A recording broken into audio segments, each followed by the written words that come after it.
We're here with Audrey Waters, education writer, who writes often at hackeducation.com.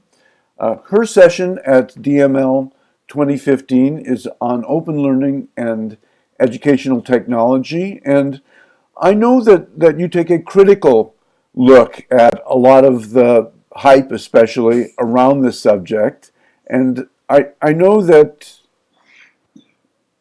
I know that the theme of the conference has to do with equity. So tell us what's exciting about your session at DML 2015.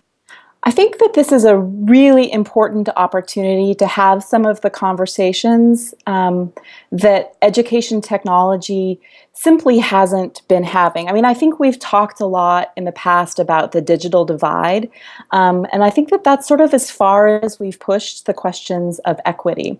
And in some ways, we've sort of assumed that once technology is available, once information is available, that somehow that's going to sort of magically address any number of sort of other social, institutional, systemic issues.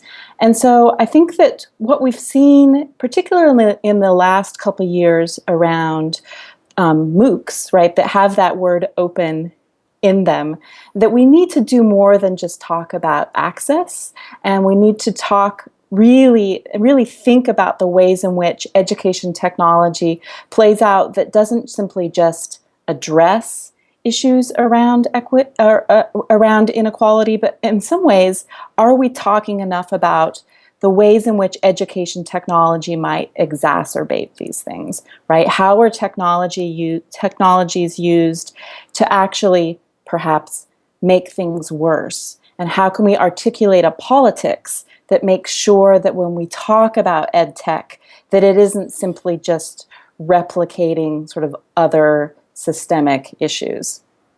You know, there's such a long history of magical thinking about technology and education, and I remember that from when the first personal computers became available.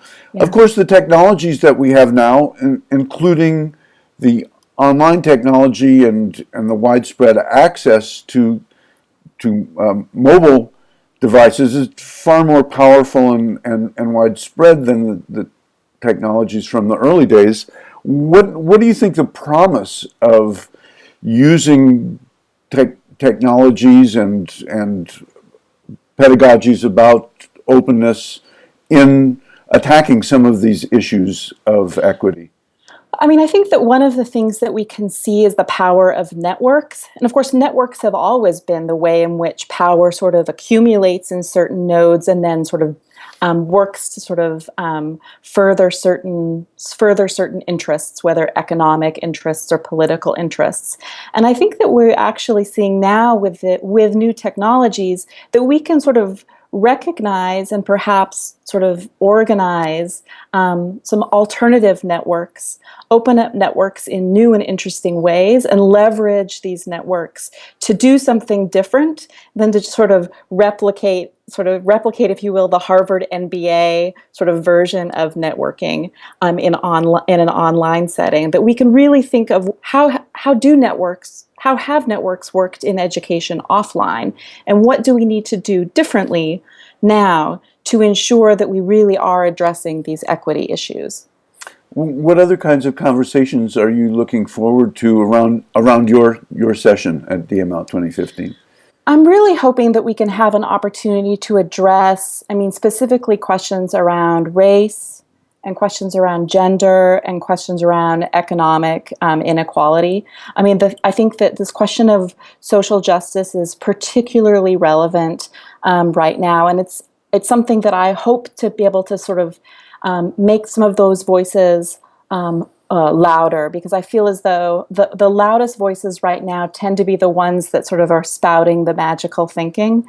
And I want to make sure that what we're doing is hearing voices from the margins and sort of actually talking about the ways in which we can do these things to make social change and not do these things to sort of make bad education more efficient. Wonderful. I'm looking forward to it, and I'm Thank sure you, others Howard. are as well.